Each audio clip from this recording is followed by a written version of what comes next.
Hello and welcome to achiever site dear learners of IGNOU MS psychology second year counselling psychology के students के लिए easy notes का explanation चल रहा है। ये सेकंड पार्ट है और आज हम वल्नरेबल चाइल्ड यानी फोर्थ टॉपिक से बिगिन करेंगे। प्रीवियस वीडियो में मैंने इंट्रोडक्शन दिया था, समझाया था कि इजी नोट्स में किस तरह से हम पढ़ेंगे, क्या क्या चीजें रहेंगी, और लास्ट टॉपिक हमने एजुकेशनल एंड वोकेशनल काउंसलिंग की क्या नीड्स है, क्या स्कोप है, इनको पढ़ के खत्म किया था। आज हम स्टार्ट करेंगे वल्नरेबल चाइल्ड से और कुछ और टॉपिक्स आज के इस वीडियो में कवर करेंगे। अगर अभी तक आपने इजी नोट्स परचेज नहीं किए हैं काउंसलिंग साइकोलॉजी की तो आप ले सकते हैं। आपकी अंडरस्टैंडिंग को, आपकी लर्निंग को इजी बनाने का एक बहुत ही अच्छा तरीका है ये। एग्जामिनेशंस के लिए पढ़ रहे हैं, टाइम नहीं है तो भी इजी नोट से पढ़ सकते हैं, और अगर बहुत अच्छी तैयारी कर ली है, रिवीजन करना चाहते हैं इन द सिंपलेस्ट वे, तो ये आपके लिए एक बहुत अच्छा तरीका साबित होगा। साथ ही एक्सप्लेनेशन तो है ही, आप इनको भी देखकर अपनी प्रिपरेशन कर सकते हैं। तो चलिए आज के वीडियो की अब बिना किसी डिले की शुरुआत करते हैं, जिसमें हम वल्नरेबल चाइल्ड के बारे में पढ़ेंगे और कौन कौन से वो कंट्रीब्यूटिंग फैक्टर होते हैं जिसकी वजह से कोई बच्चा वल्नरेबल चाइल्ड कहलाता है। काउंसलिंग की जो फील्ड है काउंसलिंग साइकोलॉजी की, उसमें काउंसलिंग वैसे तो हम वेराइटी ऑफ लोगों पे कर सकते हैं, हमारा क्लाइंट कोई भी हो सकता है, हमारा पेशेंट कोई भी हो सकता है, लेकिन बच्चों के ऊपर भी काउंसलिंग बहुत तरीके से की जाती है। एजुकेशनल काउंसलिंग की फॉर्म में होती है या फिर कोई स्पेशल नीड्स की काउंसलिंग भी हो सकती है। अब बात आएगी कि बच्चा वल्नरेबल कब कहलाता है, चाइल्ड वल्नरेबिलिटी क्या होती है। वल्नरेबल वर्ड का अगर लिटरल मीनिंग आप जानते हैं तो आपको पता होगा कि वल्नरेबिलिटी किसी तरीके की कमजोरी को दिखाता है, किसी तरीके की वीकनेस को रिफ्लेक्ट करता है। तो vulnerable child is typically one who is at an increased risk of experiencing negative outcomes due to various personal, social और एनवायरमेंटल फैक्टर। कोई भी बच्चा वल्नरेबल तब कहलाता है जब वो उसके अंदर किसी भी चीज से एसोसिएटेड वीकनेस हो सकती है। मतलब वो बच्चा सोशली वीक हो सकता है। सोशली वीक वर्ड का मतलब प्रॉपर ये हो गया कि सोशल लेवल पर वो किसी भी एक चीज को जो नहीं अडेप्ट कर पा रहा है, किसी भी सिस्टम में फिट नहीं हो पा रहा है, तो वो सोशल वीकनेस उसकी हो जाएगी। पर्सनल लेवल पर भी हो सकती है, एनवायरमेंटल लेवल पर भी हो सकती है। इसमें हम किसी भी तरीके से देखें तो सबसे पहले इमोशनल वल्नरेबिलिटी आती है। ऐसे बच्चे जो इमोशनली बहुत वीक होते हैं उनको हम इमोशनली वल्नरेबल कहते हैं, जिनके अंदर अपने इमोशंस को मैनेज करने में डिफिकल्टी होती है, किसी ट्रॉमा की वजह से हो सकती है, किसी नेग्लेक्ट की वजह से हो सकती है, या जिनको इमोशनल सपोर्ट ना मिली हो, तो ऐसे बच्चे इमोशनली वल्नरेबल कहलाते हैं। फिजिकल वल्नरेबिलिटी हमारी तब नजर आती है जब किसी तरीके की डिसेबिलिटी होती है, कोई फिजिकल इश्यूज ज्यादा होते हैं, या फिर हमारा बॉडी सिस्टम इतना वीक होता है बच्चे का कि वो किसी भी, उसकी इम्यूनिटी लो होने की वजह से वो किसी भी फिजिकल डिसीज को इजिली कैच कर बैठता है। तो जिसमें हेल्थ इश्यूज आते हैं, डिसेबिलिटीज आती हैं, ये ऐसे अनसेफ एनवायरनमेंट में रहना जहां पर उनको कोई हार्म इजिली हो सकता है। सोशल वल्नरेबिलिटी, जिसको मैं भी सोशल वीकनेस का नाम दे रही थी, यहाँ पे बच्चे जब सोशल सपोर्ट में लैक करते हैं, किसी पॉवर्टी वाले उसमें एटमॉस्फेयर में रहते हैं, या फिर उनके घर का जो डोमेस्टिक वायलेंस वाला एनवायरनमेंट है, सब्सटेंस अब्यूज ज्यादा होता देखते हैं, तब उनके अंदर सोशल वल्नरेबिलिटी डेवलप हो जाती है। एजुकेशनल वल्नरेबिलिटी तब होती है जब बच्चे का आईक्यू लो होता है, वो एकेडमिकली स्ट्रगल करता है, लर्निंग के जो उसकी डिसेबिलिटीज हो सकती हैं उसके अंदर, उसके स्कूल ज्यादा चेंज होने की वजह से, या फिर उसको प्रॉपर एजुकेशनल रिसोर्सेज ना मिल पाने की वजह से भी हो सकता है। ओके, इस तरीके की वल्नरेबिलिटी हम देखते हैं। अब कौन कौन से वो फैक्टर हैं जो इन वल्नरेबिलिटी को प्रोड्यूस करते होंगे। आपने देखा कि जो चीजें भी हाईलाइट कर रहे थे वो सभी कॉज थे। ये जितनी भी हमने हाईलाइट करी, ये कॉज की वजह से, तो हमने भाई कॉज की वजह से ही, कॉज की हेल्प से ही तो हम बता पा रहे हैं कि वो इस टाइप का है और वो इस टाइप का क्यों है। अब उसको स्पेसिफिकली बताना है। अब हमारे हाईलाइट्स, वो पॉइंट बाहर हमारे हाईलाइट्स बन जाएंगे और उसके अंदर हमें कुछ मेंशन करना होगा। सबसे पहली बात आती है पॉवर्टी की। पॉवर्टी कैसे है? पॉवर्टी में रहना कोई भी नहीं चाहता है, जहां बेसिक नीड्स फुलफिल ना हो पाए, फूड, शेल्टर, एजुकेशन ना मिल पाए, हेल्थ केयर ना मिल पाए, बच्चा माल न्यूट्रिशन रह जाए, इनएडिक्वेट हाउसिंग हो और एजुकेशन की कमी हो, तो इस वजह से बच्चा जो है वल्नरेबिलिटी को कैच करता है। तो ये एक बहुत बड़ा कंट्रीब्यूटिंग फैक्टर है। यहाँ पे वल्नरेबिलिटी की साइकिल होने की वजह से भी हो सकता है। पॉवर्टी जो होती है वो generation to generation pass on भी होती रहती है। गरीबी में पलने वाला बच्चा अक्सर गरीब रह जाता है, तो वो चीज पास ऑन होती रहती है, तो वो उसी तरीके से फिर बच्चा बिहेव करता है और चाइल्ड जो है वो वल्नरेबल नजर आता है। फैमिली इन्वायरमेंट, ये जो हमने रीजन पढ़े थे, इसमें अगर बच्चे को लगातार अब्यूज और नेग्लेक्ट मिलता है, कोई physical trauma, emotional trauma, sexual trauma, sexual abuse, कोई भी इस तरीके की साइकोलॉजिकल इफेक्ट्स उसके साथ अगर हो रहे हैं जिससे उसकी सेल्फ एस्टीम लो रहती है, एंग्जाइटी और रिलेशनशिप फॉर्म करने में उसको डिफिकल्टी होती है, तो ये भी एक फैक्टर हो सकता है, रीजन हो सकता है। पेरेंटल एब्सेंस, बच्चा अगर ऑर्फन है, उसको सिंगल पेरेंट के साथ रहना पड़ रहा है, या उसे घर के बहुत ज्यादा काम करने पड़ रहे हैं, इमोशनल डिस्ट्रेस वो फील करता है, पेरेंट्स की कमी को वो महसूस करता है, या जो पेरेंट्स हैं वो सब्सटेंस अब्यूज ज्यादा करते हैं, मेंटल हेल्थ इश्यूज उनके साथ में है, तो भी ये कॉज हो सकता है। कॉन्फ्लिक्ट एंड डिस्प्लेसमेंट, ये कहीं पर भी हो सकते हैं कॉन्फ्लिक्ट बच्चे के साथ में।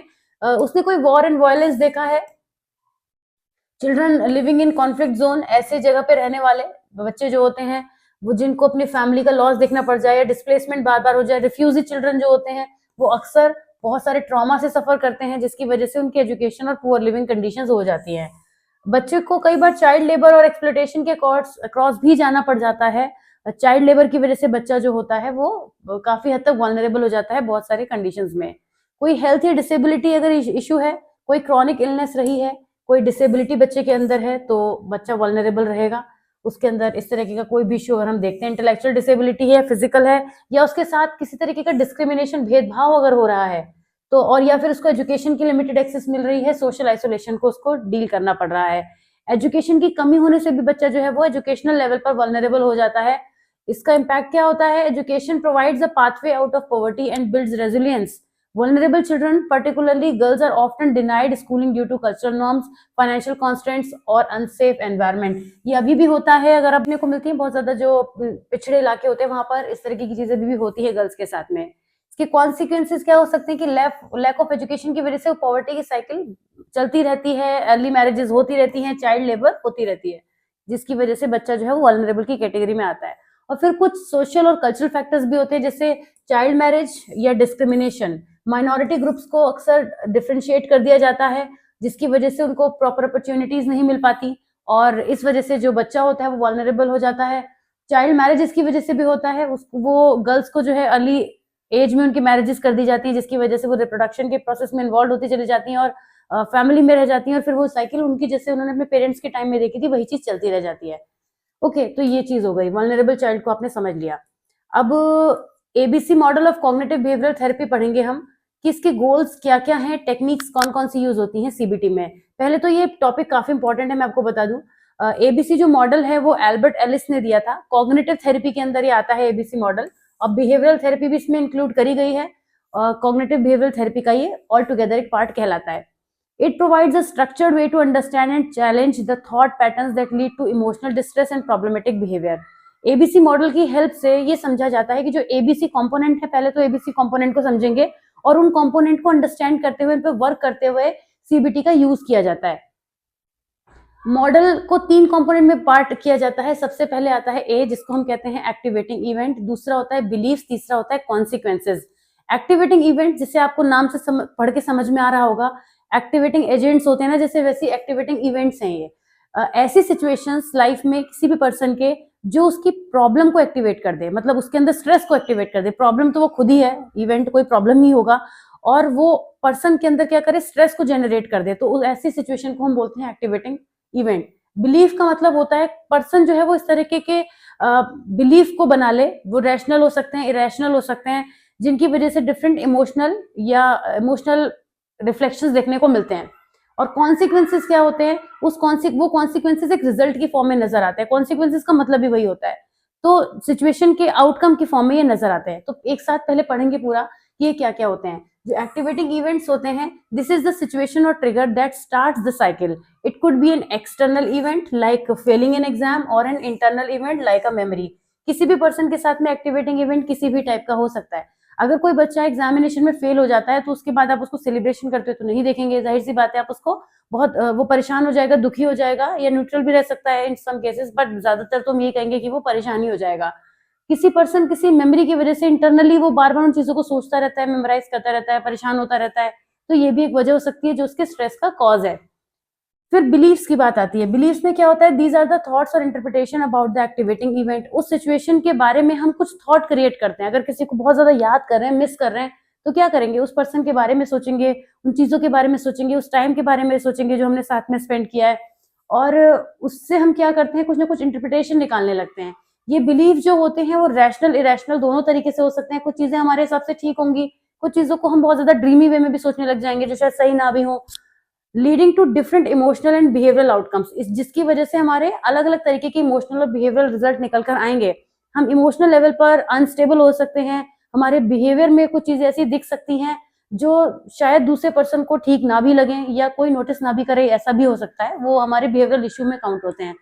जैसे कि आई ऑलवेज फेल, अगर कोई बच्चा फेल हुआ है तो वो पर्सन कैसा फील करेगा, या तो वो सोच सकता है कि मैं तो हमेशा फेल ही होता रहूंगा, मैं कर ही नहीं सकता। लेकिन इसका उल्टा भी हो सकता है, वो ये भी कह सकता है कि मैं इस फेलियर से लर्न करके आगे बढ़ना चाहता हूँ। Consequences these include emotional responses and behaviour that follow from the belief.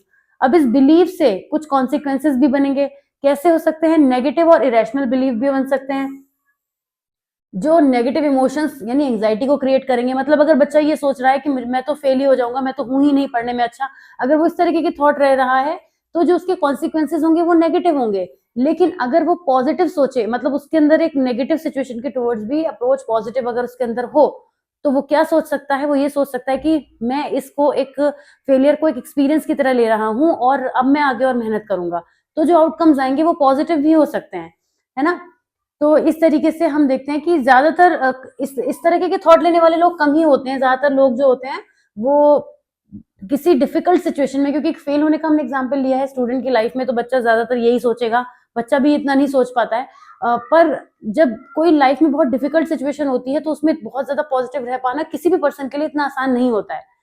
Alright, तो ये हो जाते हैं एबीसी इवेंट जो हम सीबीटी में पढ़ते हैं। अब the primary goal of cognitive behavioural therapy encompasses symptom reduction. सबसे पहली जो हमारी रिक्वायरमेंट होती है वो यही होती है कि जो सिम्टम है जिस भी मेंटल हेल्थ डिसऑर्डर के, चाहे वो एंजाइटी, डिप्रेशन हो, पीटीएसडी हो, उसको रिड्यूस करना है। ये तो किसी भी थेरेपी का पहला ही गोल होता है कि वो आपके सिम्टम्स को रिड्यूस करे, कम करे। देखिए, एकदम से खत्म करने का तो कोई ना दावा कर सकता है और ना ही वादा कर सकता है ना। तो इस केस में रिड्यूस करने की बात चलती है।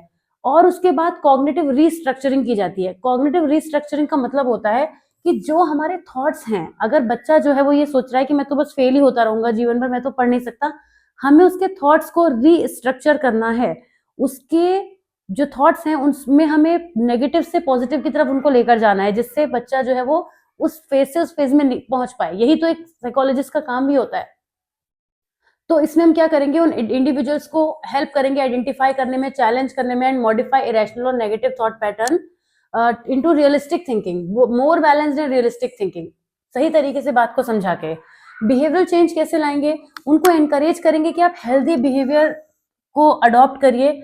और जैसे कि एक्सपोजर थेरेपी या फिर बिहेवियरल एक्शंस का जो भी डिप्रेशन है या कोई भी प्रॉब्लम है उसको कैसे दूर करने की कोशिश करेंगे, बिहेवियरल चेंज लाने की कोशिश करेंगे, स्किल में डेवलपमेंट करने की कोशिश करेंगे। कुछ ऐसी कोपिंग स्ट्रेटेजीज सिखाई जाएंगी जिसकी हेल्प से वो पर्सन ये समझ पाएगा कि हर प्रॉब्लम का एक सोल्यूशन होता है। पहले हमें उस सिचुएशन को एक्सेप्ट करना होगा, उससे कोप करना आना चाहिए। उसके बाद धीरे धीरे जो प्रॉब्लम सॉल्विंग स्किल्स हैं उसके अंदर डाली जाएंगी। Stress management, better communication technique, यानी जो भी ऐसी चीजें होती हैं कोप करने के लिए जरूरी होती हैं, सिचुएशन को हैंडल करने के लिए जरूरी होती हैं, वो सब कुछ पर्सन को स्किल डेवलपमेंट के अंदर सिखाई जाए। ये भी इसका एक गोल ही होता है, मोटिव होता है। इसके अलावा relapse prevention, equipping clients with tools to recognise early signs of symptoms. अगर आपको किसी चीज के सिम्टम्स पता होंगे, किसी प्रॉब्लम के सिम्टम्स पता होंगे, तो आप उसको अर्ली लेवल पर स्टॉप कर सकते हैं। साइकोलॉजी जो लोग पढ़ते हैं, पढ़ाते हैं, थेरेपिस्ट होते हैं, साइकोलॉजिस्ट होते हैं, उन्हें मालूम होता है कि कोई प्रॉब्लम अगर उनके अंदर धीरे धीरे डेवलप हो रही है, प्रॉब्लम तो उनके भी साथ हो सकती है, तो ऐसे में वो क्या करते हैं, उस प्रॉब्लम को बिगिनिंग में ही रोकने की कोशिश करते हैं। कोई जो साइकोलॉजी पढ़ने वाला है वो टू फ्रीक्वेंट चला जाएगा किसी साइकेट्रिस्ट के पास मेडिसिन लेने के लिए, एज कंपेयर टू समवन जो मेंटल डिसऑर्डर्स को, नॉर्मेलिटी को पॉजिटिवली व्यू नहीं करता, मतलब उसकी नजर में कोई गलत चीज है, ऐसे भी लोग होते हैं, तो वो लोग नहीं जाएंगे साइकेट्रिस्ट के पास, राइट। तो जो पर्सन जानता होगा, अगर उसको नॉलेज होगी, तो वो अपने आप को प्रिवेंट करने की कैपेबिलिटी रखेगा, तो एक्सट्रीम तक पहुंचने से पहले ही खुद को संभाल लेगा। ये भी जरूरी होता है, तो ये सब उसको दिया जाता है। Enhancing self efficacy, self efficacy का मतलब होता है अपनी एफिशिएंसी का अंदाजा होना। किसी डिफिकल्ट सिचुएशन में अगर आप ये अंदाजा लगा सकते हैं कि मैं ये प्रॉब्लम हैंडल कर सकता हूं, तो वो प्रॉब्लम आपको उतना हार्म नहीं कर पाएगी। देखिए, या तो प्रॉब्लम आपको डोमिनेट कर देती है या आप प्रॉब्लम को कर देते हैं, दो कोई बराबर नहीं चलता, पैरेलल कभी नहीं चलते। या तो डिफिकल्ट सिचुएशन आप पर हावी हो जाती है या आप सिचुएशन पर हावी हो जाते हैं, और जो जिस पर हावी हो जाता है वही जीतता है। शुरुआत में तो वही जीतता है, फिर धीरे धीरे कौन किसको ओवर शेडो करेगा, ये बात की बात है। तो सेल्फ एफिकेसी को एनहांस अगर कर दिया जाए किसी पर्सन के, उसको बिलीव होगा कि मैं इस प्रॉब्लम को टैकल कर सकता हूँ, मैं हैंडल कर लूंगा, तो वो प्रॉब्लम उसको उतना डिफिकल्टी नहीं देगी। लाइफ की क्वालिटी इंप्रूव करना सबके लिए बहुत जरूरी है ना। अपनी लाइफ जो है वो ओवरऑल फंक्शनिंग पर हम ध्यान दें, लाइफस्टाइल पे ध्यान दें, फूड पे ध्यान दें, बहुत सारी चीजें होती है, एक्सरसाइज पे ध्यान दे तो उससे भी लाइफ स्टाइल हमारा जो है मेंटेन होता है, तो मेंटल हेल्थ बहुत अच्छी रहती है। कौन कौन सी टेक्निक्स हैं जो सीबीटी में यूज होती हैं? सबसे पहले है कॉग्निटिव रीस्ट्रक्चरिंग। ये जो छोटे छोटे आपको दिख रहे हैं ना यहाँ पे टॉपिक, या बल्कि मैं ये तो कहूंगी कि आपसे ये जो टॉपिक है इसको आप किसी शॉर्ट नोट के लिए भी इंपॉर्टेंट मान के चलिए, शॉर्ट नोट या फिर 6 मार्कर। और सेक्शन बी या सेक्शन सी, सॉरी मैंने बी लिख दिया ना, तो सेक्शन सी भी लिख लीजिए, मतलब कहने का वही था मेरा, वैसे ही एक ही बात है। तो सेक्शन बी या सेक्शन सी में मान के चलिए कि ऐसा पूछा जा सकता है। तो CBT employs various techniques to help individuals जो अपने थॉट पैटर्न को, इमोशन को, बिहेवियर को ठीक करते हैं। CBT cognitive behavioural therapy, cognitive level पर होने वाले इश्यू, बिहेवियरल लेवल पर होने वाले इश्यू, इनको एक साथ मिलकर ठीक करने का काम सीबीटी के थ्रू होता है। मैंने इसलिए भी इसको ये मेंशन कर दिया कि मुझे लगा मैंने आपको सीबीटी तो शायद नहीं बताया, इन अ वे नहीं बताया, ऐसे आप जानते हैं। तो क्योंकि कॉग्निटिव इश्यूज भी सॉल्व होंगे और बिहेवियरल इश्यूज भी सॉल्व होंगे, तो पहले बात करेंगे कि कॉग्निटिव रीस्ट्रक्चरिंग कैसे की जाएगी। कॉग्निटिव रीस्ट्रक्चरिंग, अभी मैंने वर्ड तो बोला ही था। यहाँ पे जो क्लाइंट होता है, they learn to identify and challenge their automatic thoughts. कई बार हमारे जो थॉट्स हैं वो इतना हावी हो जाते हैं हम पर कि हम नेगेटिव ही सोचने लग जाते हैं। कोई कितना भी पॉजिटिव क्यों ना हो, लाइफ में किसी भी एस्पेक्ट पर, किसी भी स्टेप पर आकर वो नेगेटिव हो सकता है। तो ऐसे में उसको अपनी थिंकिंग को चैनलाइज करना पड़ता है, वापस से करेक्ट करने की कोशिश करनी पड़ती है। लेकिन उसके लिए जरूरी है कि पहले अपने नेगेटिव थॉट्स को आइडेंटिफाई करें। जो लोग बहुत ज्यादा नेगेटिव होते हैं वो अपनी किसी नेगेटिव बात को नेगेटिव ही नहीं मानते हैं, जिसकी वजह से उनकी कंडीशन और खराब होती जाती है। वो कॉग्निटिव रिस्ट्रक्चरिंग के पहले ही स्टेप पर फेल हो जाते हैं क्योंकि वो तो आइडेंटिफिकेशन ही नहीं कर पाते। तो जब हम ये अंडरस्टैंड कर पाएंगे कि क्या हमारे एक्टिवेटिंग इवेंट हैं, तब कहीं जाकर हम उस पर वर्क कर पाएंगे। अब उनका इवेल्युएशन बहुत जरूरी है। अब हमें ये भी सोचना है कि जो कॉग्निटिव डिस्टॉर्शंस हम जिनको कह रहे हैं, जो हमारे माइंड में आने वाले थॉट्स हैं जो नेगेटिवली परसीव हो रहे हैं, कहीं ऐसा तो नहीं सिचुएशन एक्चुअल में नेगेटिव हो। हमें यहाँ पर भी रैशनल होना जरूरी है, क्योंकि हम सिर्फ जबरदस्ती खुद को पॉजिटिव नहीं करेंगे। ये अपने बारे में भी बात हो रही है, किसी और के बारे में भी बात हो रही है। अगर कोई पर्सन किसी सिचुएशन को नेगेटिवली परसीव कर रहा है, तो ये भी पॉसिबल है कि वो सिचुएशन या वो पर्सन जो भी है जिसके बारे में भी नेगेटिव थॉट आ रहा है वो नेगेटिव ही हो। तो हमें ये फिल्टरेशन भी करना बहुत जरूरी है, जिसमें हम लिखते हैं कि थॉट्स को हम इवेलुएट करते हैं। जनरेटिंग ऑल्टरनेटिव्स, अगर ऐसा है, मान लेते हैं जो हमने सोचा, जो हमारे सामने वो सिचुएशन आई वो नेगेटिव ही है, तो अब उसका ऑल्टरनेटिव पॉजिटिव क्या है, क्या हम उसमें सोच सकते हैं, अब हमें सोचना है। हमें जबरदस्ती किसी नेगेटिव सिचुएशन को पॉजिटिव नहीं बनाना है, लेकिन उसकी नेगेटिविटी को हटाकर हम उसमें क्या पॉजिटिव देखने की कोशिश कर सकते हैं, एक्सेप्ट करते हुए इसकी नेगेटिविटी को, और फिर क्या पॉजिटिव देख सकते हैं, ये भी जरूरी होता है। तो हम ऑल्टरनेटिव थॉट्स को जनरेट करेंगे जो बैलेंस्ड और रैशनल थॉट होंगे, जो कि हेल्दियर इमोशनल आउटकम्स हमें देंगे। बात करते हैं बिहेवियरल एक्टिवेशन की। बिहेवियरल एक्टिवेशन में हम कुछ ऐसे एक्टिविटीज को इन्वॉल्व करेंगे जिसकी हेल्प से पर्सन जो है वो किसी भी नेगेटिव इन्फ्लुएंस से बाहर निकलेगा, चाहे वो एंग्जाइटी हो, डिप्रेशन हो, कोई भी प्रॉब्लम हो। तो पढ़ेंगे इसे थोड़ा सा। These are designed to counteract the withdrawal and inactivity often seen in depression. This involves encouraging client to engage in activities they might enjoy और find fulfilling. ऐसी कोई भी चीजें जो उनको अच्छी लगती हैं, ऐसे बिहेवियरल एक्ट्स में उनको इन्वॉल्व करना जिसमें उन्हें भी मजा आए और जिसकी वजह से वो थोड़ा बेटर फील करें। फिर आती है एक्सपोजर थेरेपी, जिससे हम सिस्टमेटिक डिसेंसिटाइजेशन के नाम से भी जानते हैं। बहुत पूछा जाता है क्लिनिकल साइकोलॉजी की वीडियोस में भी, इसे मैंने कई बार एक्सप्लेन किया है। सिस्टमेटिक डिसेंसिटाइजेशन इसका दूसरा नाम है। ये फोबियाज को ट्रीट करने के लिए यूज होता है। एक बिहेवियरल थेरेपी होती है, बिहेवियरल टेक्निक होती है डिसेंसिटाइजेशन। स्पेलिंग भी सही से लिखनी पड़ेगी मुझे, जिससे कि मैं गलत ना लिख दूं, लंबी स्पेलिंग है। तो सिस्टमेटिक डिसेंसिटाइजेशन इसका दूसरा नाम है। अगर एग्जाम में आ जाता है तो आपको पता होना चाहिए कि एक्सपोजर थेरेपी का ही दूसरा नाम है।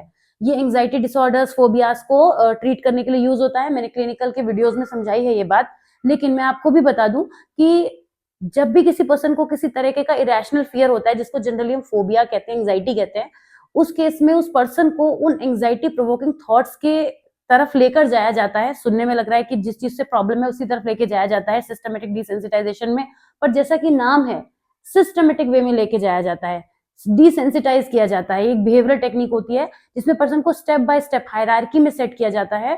पहले उस प्रॉब्लम के बहुत बेसिक लेवल पे लेके जाया जाता है। जैसे मान लीजिए किसी पर्सन को हाइट का फोबिया है, तो उसको सीधे 20 मंजिल पे नहीं लेकर जाया जाएगा, उसको धीरे धीरे हाइट से इंट्रोड्यूस कराया जाएगा और देखने की कोशिश की जाएगी कि कहाँ तक पर्सन उस सिचुएशन को धीरे धीरे सिस्टमेटिक वे में एडजस्ट कर पा रहा है, कहाँ तक उसमें फिट हो पा रहा है। तो खैर ये एक एग्जाम्पल था, लेकिन एक्सपोजर थेरेपी की हेल्प से इस तरीके के जितने भी फियर है उनको रिड्यूस करने की कोशिश की जाती है।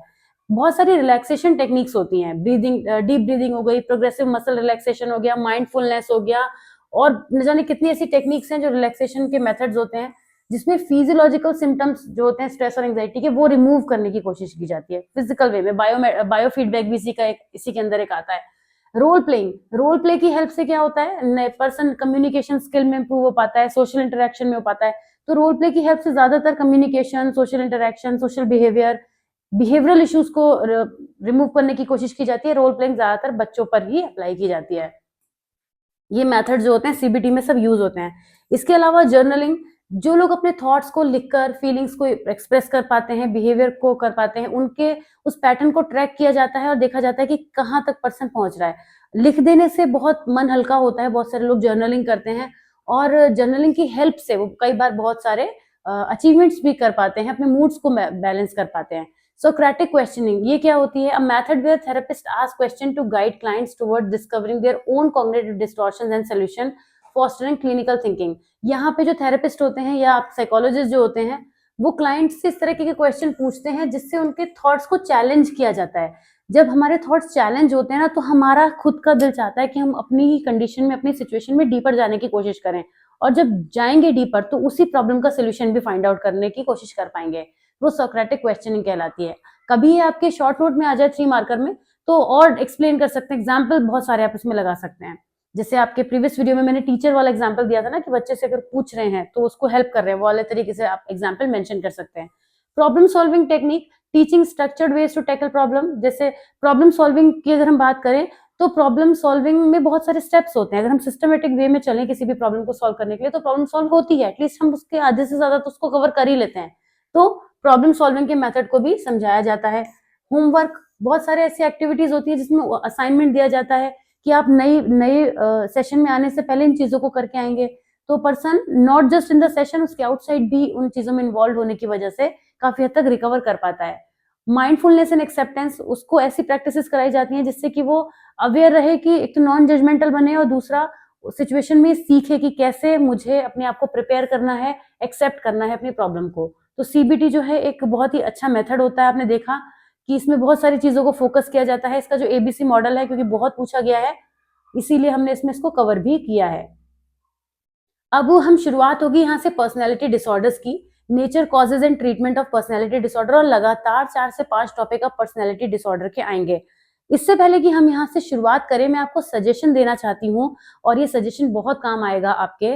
अगर आप एग्जामिनेशन से बहुत पहले ये वीडियोस देख रहे हैं, तो आप जरूर इंप्लीमेंट कीजिएगा। मैं एक प्लेलिस्ट का जो लिंक है वो यहाँ मेंशन करूंगी। इन दिनों जब ये वीडियोस आउट हो रहे हैं, प्रीमियर हो रहे हैं, इन दिनों तो वो जो प्लेलिस्ट है साइमल्टेनियसली चल रही है। एक दिन क्लिनिकल, दूसरा दिन काउंसलिंग, एक दिन क्लिनिकल का वीडियो, फिर नेक्स्ट वीडियो काउंसलिंग का, इस तरीके से वीडियोस आ ही रहे हैं। तो अगर आप एक स्ट्रेच में देखते रहेंगे तो आपको अलग से टाइम देने की जरूरत नहीं है। लेकिन अगर आप इन वीडियोस को कभी बाद में भी देखते हैं, तो आपके लिए मैं वो जो पूरी प्लेलिस्ट का लिंक है वो मेंशन कर दूंगी पिन कमेंट में। कमेंट्स में जरा इजी हो जाता है आपके लिए जाकर देखना डायरेक्टली। तो प्लेलिस्ट में आपके जाके जरूर देखिएगा कि जो वीडियोस हैं वो इन्हीं डिसऑर्डर से एसोसिएटेड है। अब जो इन वीडियोस में आपको पर्सनैलिटी डिसऑर्डर्स पढ़ने को मिलेंगे बहुत सारे, वो सारे ही डिसऑर्डर्स क्लिनिकल साइकोलॉजी के वीडियोस में, इजी नोट्स में ही मैंने एक्सप्लेन किए हैं। अगर आपने उन्हें वहां से समझा तो ये टॉपिक और अच्छे से आसान हो जाएगा, क्योंकि एग्जामिनेशन में जो आपको लिखना है और जो उनको लिखना है, थोड़ा फर्क है, लेंथ में फर्क है। वहां पर एक पर्सनैलिटी डिसऑर्डर पर पूरा टॉपिक है, तो आप समझिए उनको तो उस टॉपिक पे पूरा लिखना है, लेकिन आपके केस में उस टॉपिक पर पूरा नहीं पूछा गया है। मैं आपको दिखा भी देती हूँ, जैसे कि एग्जाम्पल के लिए आपको लेके आती हूँ आगे, समझेंगे आप। थोड़ा सा मुझे आगे आना पड़ेगा, कहीं ना कहीं आगे यहाँ पे नजर आने चाहिए। जैसे देखिए, हमने बात करी paranoid personality disorder, schizoid personality disorder, schizotypal personality disorder. तो ये सब क्या है, यहाँ पे आपको एक कैटेगरी के अंदर आपको मेंशन करना है। मैं तो समझाऊंगी, मेरा तो काम है आपको एक्सप्लेन करने का, तो मैं तो समझाऊंगी, लेकिन आप सोच के देखिए कि इस एक टॉपिक पर जो पूरा टॉपिक है, जिसमें मैंने 10 से 15 मिनट एक्सप्लेन किए होंगे, तो वहां कितनी अच्छी अंडरस्टैंडिंग आपकी बनेगी। अब एग्जाम में आप जानते होंगे, सुन के तो आपको नाम भी याद हो जाएंगे, तो इससे आपको ये फायदा होगा कि आप इन टॉपिक्स को अच्छे से समझ पाएंगे। तो मेरा सजेशन है, आप जरूर करिएगा। मैं अब और टाइम ज्यादा नहीं लेती हूँ और वापस आ जाती हूँ अपने टॉपिक पर। और उससे पहले मैं जा रही हूँ छोटा सा ब्रेक लेने के लिए, और फिर आएंगे लौट के इन टॉपिक पे। कहाँ हैं हम? मेरे ख्याल से यही था हमारा टॉपिक, काफी आगे चली गई मैं। हाँ, कि पर्सनालिटी डिसऑर्डर का नेचर क्या होता है, कॉजेस क्या होते हैं, ट्रीटमेंट क्या होते हैं। अगर मैंने 4 से 5 टॉपिक केवल पर्सनालिटी डिसऑर्डर के रखे हैं, तो आप समझ जाइए कि एग्जामिनेशन में सेक्शन ए और बी को ये डोमिनेट पक्का करता ही करता है। क्योंकि आप देखिए ना, नेचर भी कवर हो गया, कॉजेस, ट्रीटमेंट भी हो गया, फिर इसके बाद इसके टाइप भी आ जाएंगे अंदर, तो इसलिए आपको इसे मिस नहीं करना है। चलिए अब ज्यादा बातें नहीं करती हूँ, मैं आप लोगों से छोटा सा ब्रेक लेती हूँ। आप लोग स्क्रीन पर हैं, बने रहिए। लगभग कुछ 25 मिनट से कम का वीडियो है अभी हमारे पास टाइम। नेक्स्ट 2 टॉपिक तो मैं कवर कर ही दूंगी। वापस आ जाती हूँ क्लास में और शुरुआत करते हैं nature, causes and treatment of personality disorder की। पर्सनालिटी डिसऑर्डर क्या होते हैं? ये group of mental health conditions को दिखाते हैं जिसमें पर्सन का बिहेवियर का pattern, cognition and inner experiences that deviate markedly from the expectation of an individuals culture. Normal से अवे हो जाते हैं। अब नॉर्मेलिटी क्या है? Anything that is away from normal is abnormal. और यहाँ पे पर्सनैलिटी में कोई ना कोई अबनॉर्मेलिटी देखने को मिलती है, तब हम उन्हें पर्सनैलिटी डिसऑर्डर कहते हैं। सीधी बात, आप अपने तरीके से लिखिए जैसे आपको इजी लगे। ये जो पैटर्न्स आते हैं वो इनफ्लेक्सिबल होते हैं, परवेसिव होते हैं अक्रॉस अ ब्रॉड रेंज, और पर्सनल भी हो सकते हैं। Social situations leading to significant distance और इम्पेयरमेंट इन कहाँ पे प्रॉब्लम नजर आएगी? पर्सनल, सोशल, ऑक्यूपेशनल फंक्शनिंग में। लोगों को जब पर्सनालिटी डिसऑर्डर्स होते हैं तो वो अपनी सोशल लाइफ ठीक से नहीं जी पाते, ऑक्यूपेशनल लाइफ में उनको प्रॉब्लम आती है, और पर्सनल में तो ऑफकोर्स आती ही आती है, जिसको शायद वो कई बार एक्सप्रेस भी अच्छे से नहीं कर पाते। अब हम पढ़ रहे हैं कि क्या क्या हमें इनके एस्पेक्ट्स देखने को मिलते हैं। ये तो हमने बात करी जनरल की क्या होता है। अब इनके नेचर में हमें क्या क्या चीजें देखने को मिलती हैं।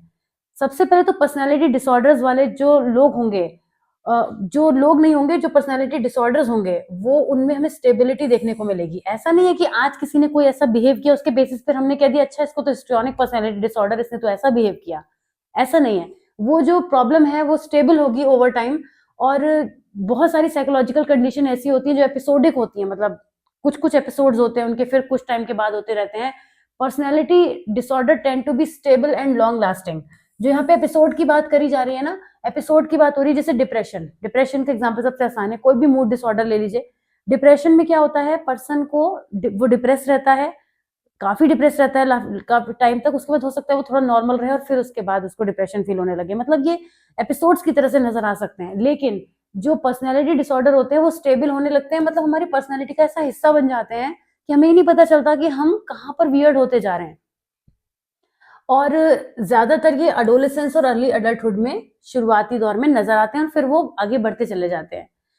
यहाँ पे ईगो सिंटोनिक होने की सिचुएशन देखने को मिलती है। Many individuals with personality disorder do not see their patterns as problematic which can make treatment challenging. उनको लगता ही नहीं कि उनके साथ कोई प्रॉब्लम है, उनको लगता है कि वो ऐसे ही हैं। आपको बहुत सारे लोग ऐसे कहते हुए दिखेंगे कि मैं तो ऐसा ही हूँ, और उनका ऐसा होना कई बार प्रॉब्लमेटिक हो सकता है बहुत सारे लोगों के लिए, कि लोग उनके साथ एडजस्ट नहीं कर पा रहे हैं या फिर वो लोगों के साथ एडजस्ट नहीं कर पा रहे हैं, मगर वो इस चीज को ऐसे एक्सेप्ट कर रहे हैं कि मैं तो ऐसा ही हूँ, ये मेरा एक टाइप है। लेकिन उसमें कहीं ना कहीं प्रॉब्लम है, सेल्फ एक्सेप्टेंस की कमी देखने को मिलती है।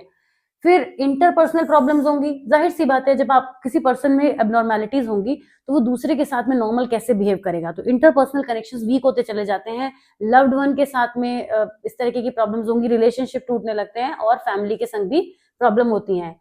Categorical versus dimensional models. Traditionally personality disorders were categorized into distinct type, जो कि हम DSM-5 के अकॉर्डिंग लिस्ट करते हैं। But there is a growing recognition of a dimensional approach where traits are seen as a continuum rather than its discrete categories. Person के अंदर different traits होते हैं ना, मतलब बिहेवियरल ट्रेट्स जो होते हैं, उनके बेसिस पर भी किसी पर्सन के अंदर डिसऑर्डर को अंडरस्टैंड किया जाता है। पर्सनैलिटी डिसऑर्डर के कॉजेस की बात कर लेते हैं। पर्सनैलिटी डिसऑर्डर के कॉजेस करते हैं। ये कॉजेस बहुत सारे हो सकते हैं, जेनेटिक, एनवायरमेंटल, सोशल, बहुत सारे कॉजेस हो सकते हैं पर्सनैलिटी डिसऑर्डर के। जेनेटिक फैक्टर जब होंगे तो हेरिडिटरी कंपोनेंट रहेगा पर्सनैलिटी डिसऑर्डर का, कि मतलब ये हेरिडिटरी पास ऑन होकर हम तक पहुंचे हैं और इसी वजह से हम ऐसे। फैमिलीज में इस तरीके की चीजें होती हैं, पर्सन प्रीडिस्पोज हो जाता है ऐसे इश्यूज के टुवर्ड्स, और जो है प्रॉब्लम देखने को मिलती है। तो ऐसे सारे फैक्टर जो है वो जेनेटिक फैक्टर कहलाते हैं। किसी पर्सन के साथ अर्ली चाइल्डहुड एक्सपीरियंसेस भी हो सकते हैं। हो सकता है उस बच्चे को बहुत फिजिकल इमोशनल अब्यूज मिला हो, उसे प्यार केयर ना मिली हो, उसको बहुत ज्यादा नकारा गया हो, बहुत ज्यादा उसके संग अब्यूजिव हो गया हो कोई। तो ऐसे में वो पर्सन की जो पर्सन क्या बच्चा हैंगे वो भी, बच्चे की जो साइकोलॉजिकल डेवलपमेंट होगा वो नॉर्मल नहीं होगा, उसकी फंक्शनिंग नॉर्मल नहीं होगी, जिसकी वजह से उसका मैल अडेप्टिव कोपिंग मैकेनिज्म बढ़ेंगी आगे चल के। और इनसिक्योर अटैचमेंट स्टाइल्स भी होते हैं कई बार बचपन में, जिसकी वजह से बच्चे सफर करते हैं। ब्रेन केमिस्ट्री और न्यूरोबायोलॉजी भी एक रीजन है। हमने क्लिनिकल साइकोलॉजी की वीडियोस में यही चीज एक्सप्लेन करी थी, बहुत अच्छे से करी है, इसलिए मैंने कहा था कि आप जरूर देखिएगा, आपके भी काम की चीजें हैं। ब्रेन केमिस्ट्री और न्यूरोबायोलॉजी ये बताती है कि बहुत सारे हमारे न्यूरोट्रांसमीटर्स होते हैं, जिनमें किसी भी तरीके का केमिकल इम्बैलेंस हो जाए, हमारे ब्रेन में कोई केमिकल इम्बैलेंस है, कोई भी न्यूरोट्रांसमीटर रिलेटेड इशू है, या ब्रेन का कोई रीजन जो हमारे किसी पर्टिकुलर इमोशन के लिए रिस्पॉन्सिबल है, उसको रेगुलेट करने के लिए रिस्पॉन्सिबल है, अगर वहां किसी तरीके की प्रॉब्लम होती है तो उसका असर सीधे सीधे एबनॉर्मेलिटी की फॉर्म में, साइकोलॉजिकल एबनॉर्मेलिटी की फॉर्म में नजर आने लगता है। ओके, ये ब्रेन केमिस्ट्री कहलाती है, जिसको आप लिखेंगे एग्जाम में जब आपको मेंशन करना होगा। इसकी वजह से भी पर्सनालिटी डिसऑर्डर होते हैं। बहुत सारे कल्चरल और सोसाइटल इन्फ्लुएंसेस भी होते हैं। कल्चरल और सोसाइटल एक्सपेक्टेशंस होती हैं सोसाइटी की, कि वो पर्सन ऐसा होना चाहिए, वैसा होना चाहिए। Environment that promote excessive competition, वहां पे या फिर कहीं ऐसा भी होता है कि जहां इमोशनल सपोर्ट नहीं होती है, अनरियलिस्टिक एक्सपेक्टेशन सेट कर दी जाती हैं, तो भी बच्चों के अंदर आगे चल के वो डिसऑर्डर का फॉर्म ले लेती हैं। अगर इन कॉजेज को हम समझें तो बहुत हद तक ट्रीटमेंट को किया जा सकेगा। कॉजेज हम समझेंगे तभी तो हम उसके आगे की बात कर पाएंगे, उसके सोल्यूशन की। तो इसी के लिए सीबीटी जो है वो यूज होती है, साइकोडायनेमिक अप्रोच यूज होती है, जो कि इन सिम्टम्स को रिमूव करने की कोशिश करती हैं। पर्सनालिटी डिसऑर्डर के ट्रीटमेंट की बात कर लेते हैं। आइए, ट्रीटमेंट में सबसे पहले साइकोथेरेपी आती है, बहुत सारी, ठीक है, बहुत सारी साइकोथेरेपी आती है, कुछ के भी अपने नाम भी सुने थे, जिसमें सबसे पहले सीबीटी है। सीबीटी को तो भी आपने अंडरस्टैंड किया ही था कि क्या होती है। तो ये कॉग्निटिव और बिहेवियरल दोनों ही इश्यूज को रिजॉल्व करने की कोशिश करती है, जिसमें कितने भी डिस्टॉर्टेड थिंकिंग पैटर्न्स हो, इमोशनल रिस्पॉन्सेस, बिहेवियर हो, इन सबको अंडरस्टैंड करके और इनको रिजॉल्व किया जाता है। डायलेक्टल बिहेवियर थेरेपी, जिसको डीबीटी कहते हैं हम, particularly effective for disorders involving emotional dysregulation.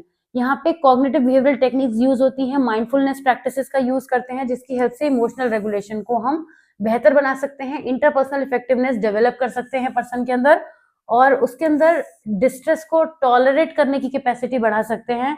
Self aware person हो जाता है डायलेक्टल बिहेवियर थेरेपी के थ्रू। ये थेरेपीज की फॉर्म में अभी और डिटेल में आगे आएंगे, तब मैं आपको समझाऊंगी, don't worry. Psychodynamic therapy, psychodynamic therapy जो होती है वो अनकॉन्शियस पे वर्क करती है। मैंने प्रीवियस वीडियो में काफी टाइम लगा दिया था, जिसकी वजह से कुछ टॉपिक भी रह गए थे, तो समझाया था आपको कि किस तरीके से साइकोडायनेमिक थेरेपी जो है वो हमारे अनकॉन्शियस पैटर्न को अंडरस्टैंड करते हुए अनकॉन्शियस से वो चीजों को बाहर निकालती है जो हमारे बिहेवियर में कहीं ना कहीं सेट हो गए हैं, और जो भी प्रॉब्लम्स हैं उन पर वर्क किया जाता है। It aims at increasing self awareness and understanding the roots of behaviour in early life experiences. बचपन में जो चीजें हमारे अंदर आ गई थी उनको निकालने की कोशिश की जाती है। स्कीमा थेरेपी भी यूज होती है।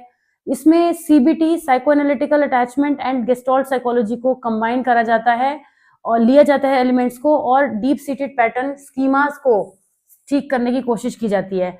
स्कीमास से अगर आप नहीं अवेयर हैं तो मैं आपको बता दूं, स्कीमास वो मेंटल इमेजेस होती हैं, मेंटल पिक्चर्स होती हैं, जो माइंड में बननी बहुत जरूरी है। जो बच्चे चीजों को याद नहीं कर पाते हैं, बहुत हद तक उनके स्कीमास में प्रॉब्लम होती है, यानी कि पिक्चराइज ना कर पाना किसी चीज को। जैसे हम किसी पर्सन से कहें कि आपको जो प्लस का सिंबल है रेड कलर का, क्या चीज सिंबलाइज करता है? रेड कलर का एक प्लस का सिंबल, एडिशन का जो होता है। तो बच्चा कह सकता है कि ये, बच्चा है कोई भी पर्सन कहेगा, बड़ा तो कह ही देगा, खैर बच्चे पे बात इसलिए कर रही हूं मैं, कि ये हमने हॉस्पिटल्स में देखा है ना, या हमने मैथ्स की बुक में देखा है, कहीं तो वो किसी तरीके से तो उसको रिलेट कर पाए, लेकिन अगर वो उस पिक्चर को ही नहीं अंडरस्टैंड कर पा रहा है तो वो आपको आंसर भी नहीं दे पाएगा। ऐसा, ये तो बहुत सिंपल एग्जांपल ले लिया मैंने, ऐसा बहुत सारी चीजों में होता है। तो स्कीमास बनने बहुत जरूरी है, स्कीमास नहीं बनेंगे तो बहुत प्रॉब्लम होगी। मेडिकेशन तो ऑफकोर्स है ही पर्सनैलिटी डिसऑर्डर्स के लिए भी, क्योंकि पर्सनैलिटी डिसऑर्डर्स में डिप्रेशन, एंग्जाइटी, ये सब चीजें बहुत देखने को मिलती हैं, बहुत सारे मूड डिसऑर्डर्स, मूड स्विंग्स देखने को मिलते हैं, और उनके लिए एंटी डिप्रेसेंट्स यूज किए जाते हैं, एंटी एंग्जाइटी पिल्स होती हैं वो यूज की जाती हैं, जो कि प्रॉपर साइकियाट्रिस्ट देते हैं। ऐसे नहीं आप किसी शॉप, मेडिकल स्टोर पे जाके सोचेंगे कि हम खरीद लेंगे, आपको कुछ देगा भी नहीं और मिलते भी नहीं और लेने भी नहीं चाहिए, कोशिश भी नहीं करनी चाहिए ना मेडिकेशंस की हेल्प से। फिर ग्रुप थेरेपी आती है। ग्रुप थेरेपी की हेल्प से इंटरपर्सनल स्किल्स को इम्प्रूव किया जाता है। ग्रुप में बात हो रही है, जाहिर सी बात है, तो दूसरों के साथ हम कैसे चीजों को बेहतर नहीं कर पा रहे हैं उन पर वर्क किया जाता है। फीडबैक लेके आइसोलेशन की फीलिंग को रिड्यूस किया जाता है। कुछ लोग अकेले रहना नहीं चाहते पर अकेले पड़ जाते हैं, ऐसे लोगों को पसंद होता है लोगों के बीच उठना बैठना जाना, पर कहीं ना कहीं कुछ इश्यूज की वजह से, उनके बिहेवियरल इश्यूज की वजह से ऐसी चीजें हो जाती हैं। तो इंडिविजुअल्स के अंदर से वो पर्सनालिटी इश्यूज निकालकर प्रॉब्लम्स को रिजॉल्व करने की कोशिश की जाती है। स्किल डेवलपमेंट पे वर्क किया जाता है, पहले भी पढ़ा था हमने ये, कि बहुत सारे ऐसे स्किल्स होते हैं जिनकी हेल्प से, बहुत सारे ऐसे इफेक्टिव टेक्निक्स होती है जिसकी हेल्प से पर्सन के अंदर स्किल को डेवलप किया जा सकता है और जिससे पर्सन बहुत ही उसकी पर्सनैलिटी में इंप्रूवमेंट आएगा। आपने जैसे कहते हैं ना, पहले कुछ लोग पर्सनैलिटी डेवलपमेंट की बात करते हैं कि पर्सनैलिटी को कैसे डेवलप किया जाए, तो उसमें बहुत सारे हमारे लाइफ स्किल्स होते हैं। स्किल्स पे हम वर्क करेंगे, हमारे अंदर अगर डिफरेंट स्किल्स होंगे तो हमारी पर्सनैलिटी बेहतर दिखेगी। तो उन्हीं सारे स्किल्स को डेवलप करने की यहाँ बात की जा रही है। Long term support, personality disorder से जो लोग जूझते हैं, जो सफर करते हैं, उनको लॉन्ग टर्म सपोर्ट चाहिए होती है। आप एक दिन का लेक्चर दे देंगे, उससे कोई फर्क नहीं पड़ेगा। हर तरीके की सपोर्ट आपको उनको देनी पड़ेगी। ट्रीटमेंट जो है वो ऐसे फेजेस इन्वॉल्व करेगा जहां पे थेरेपी काफी ज्यादा इंटेंसिव होगी और काफी टाइम भी लेगी, तो उस टाइम को आपको उस पर्सन को देना पड़ेगा अगर आप उसके संग इन्वॉल्व हो रहे हैं तो। हॉस्पिटलाइजेशन की भी नौबत आ सकती है। कई बार जो पेशेंट्स का बिहेवियर है वो इतना ज्यादा एग्रेसिव हो सकता है, बिहेवियरल इश्यू इतने बढ़ सकते हैं, हॉस्पिटलाइजेशन की सिचुएशन भी आ सकती है। तो ऐसे केस में क्या करेंगे, जब कहीं पर भी हार्म का रिस्क हो कि वो खुद को कर सकता है, दूसरे को कर सकता है, तो हॉस्पिटलाइजेशन रेफर किया जाता है और वो थोड़ा एक्सट्रीम केस ही होता है पर्सनालिटी डिसऑर्डर में। फैमिली थेरेपी, फैमिली के मेंबर्स को एंगेज करके पर्सन के अंदर की जो भी प्रॉब्लम्स हैं उनको रिमूव करने की कोशिश की जाती है, तो उसको हम फैमिली थेरेपी कहते हैं। थेराप्यूटिक अलायंस, ये वर्ड मैंने आपके लिए यूज किया था जब हम पिछले वीडियो में थे, तब मैंने कहा था कि जो हमारा थेरेपिस्ट होता है और जो हमारा क्लाइंट होता है, उनके बीच का जो रिलेशनशिप होता है, उसी का नाम थेराप्यूटिक अलायंस होता है और ये बहुत अच्छा चलना चाहिए। जाहिर सी बात है, अच्छा नहीं चलेगा तो सेशन भी नहीं चलेगा। कोई भी क्लाइंट जो है वो फीस पे करता है अपने थेरेपिस्ट के पास जाके, अपने काउंसलर के पास जाके, तो वो बॉन्ड अच्छा होना ही होना है, वो होना जरूरी है। इसमें ज्यादा एफर्ट करने पड़ते हैं रिलेशनशिप को अच्छा बनाए रखने के जो हमारे थेरेपिस्ट होते हैं उनको, क्योंकि वही ज्यादा समझदार होते हैं दो लोगों में, एटलीस्ट इन द बिगिनिंग। क्योंकि पर्सन जो है, समझदारी का मतलब ये नहीं है, समझदारी से मेरा कहने का मतलब है कि उनको ज्यादा समझ होती है कि जो पर्सन हमारे पास आया वो एक डिफिकल्ट सिचुएशन में आया है, तो उस सेंस में समझदारी की बात हो रही है, वरना यहाँ पे कोई माइंड का IQ का टेस्ट नहीं हो रहा है, ठीक है ना। और इसकी जो ट्रीटमेंट की सक्सेस है वो डिपेंड करती है कि कितना इंसान मोटिवेटेड है, डिसऑर्डर की सिवियरिटी कितनी है, उसके बेसिस पर हम देखते हैं। अब ये जो टॉपिक है हमारा क्लस्टर्स ऑफ पर्सनैलिटी डिसऑर्डर, इसको समझेंगे। BC पर्सनैलिटी डिसऑर्डर्स क्या होते हैं। आज के वीडियो में हमने आज के वीडियो को हम 40 मिनट्स तक ले जा चुके हैं, अप्रॉक्स नहीं था, लगभग हो गया होगा। तो अब मुझे नहीं लगता ये टॉपिक मैं शुरू करने वाली हूँ। पता नहीं मैं कहाँ इतना एक्सप्लेन कर रही हूँ, जो है वो हमारे टॉपिक थोड़ा थोड़ा रह जा रहे हैं। मेरा प्लान तो था, लेकिन ये काफी इंपॉर्टेंट टॉपिक है, इसको मैं फास्ट नहीं कर पाऊंगी। और इसके बाद इनके क्लस्टर भी पर्सनैलिटी डिसऑर्डर को और डिटेल में पढ़ना है। एक ही टॉपिक है हमारा अगले में जो थोड़ा घूमेगा लंबा। खैर, चलिए फिर मेरे ख्याल से आज इस वीडियो को इतना ही रखा जाए और मैं आपसे मिलूंगी नेक्स्ट वीडियो में। हमारे वीडियो की जो लेंथ है उसको देखते हुए यहीं पर मैं स्टॉप कर रही हूँ। नेक्स्ट वीडियो में हम पर्सनैलिटी भी, जो भी डिसऑर्डर है, क्लस्टर पर्सनैलिटी डिसऑर्डर, इनके बारे में बात करेंगे। इस वीडियो में आज हमने 3 ही टॉपिक कवर किए हैं, लेकिन अच्छे से कवर हो गए होंगे। कोई डाउट, कोई कंफ्यूजन हो तो प्लीज ड्रॉप कीजिएगा। मैं मिलूंगी आपसे नेक्स्ट वीडियो में। Till then take care of yourself, bye bye.